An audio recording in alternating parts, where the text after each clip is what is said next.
Welcome to Healthy Samayal. Today let's prepare rice chips which can be made and stored for 1 year. It's really very crunchy and crispy. In a pressure cooker, add 3 glasses of rice. Wash them thoroughly.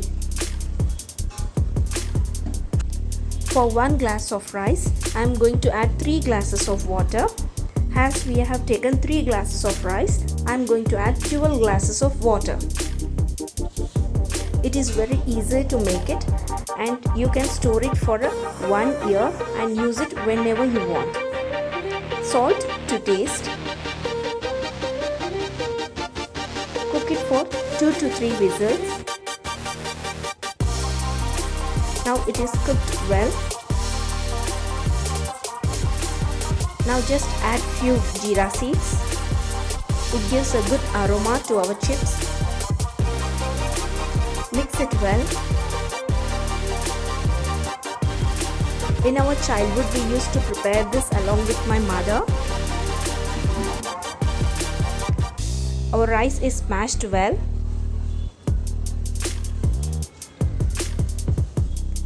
Let's make the chips with the murruku maker. Especially most of them prefer to make these chips during the summer times and store it for the whole year. Even your kids will help while doing this chip. If you don't have a murruku maker, just use a plastic cover. Just make a cone by filling this rice stuffing inside.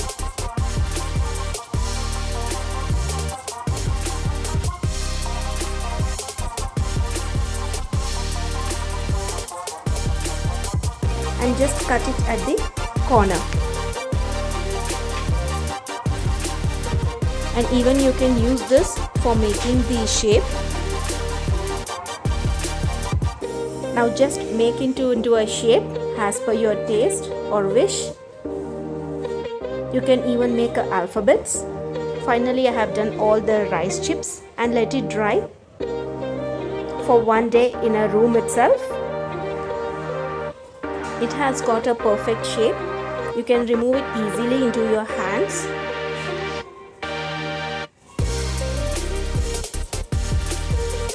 Now just dry these chips in sun for 2 days. Even in balcony or in a small area, you can just transfer it into a bowl and dry it completely. It should dry well so that it won't spoil for 1 year. Now just deep fry them in the oil. The oil should be in a medium heat. As soon as you drop them into the oil, it should puff up. It tastes awesome. You can serve this as a evening snacks, or even it goes well with dal rice, curd rice. It's really very crispy and tasty. Hope you like this video. Don't forget to like, subscribe and hit the bell button. Keep watching Healthy Samayal.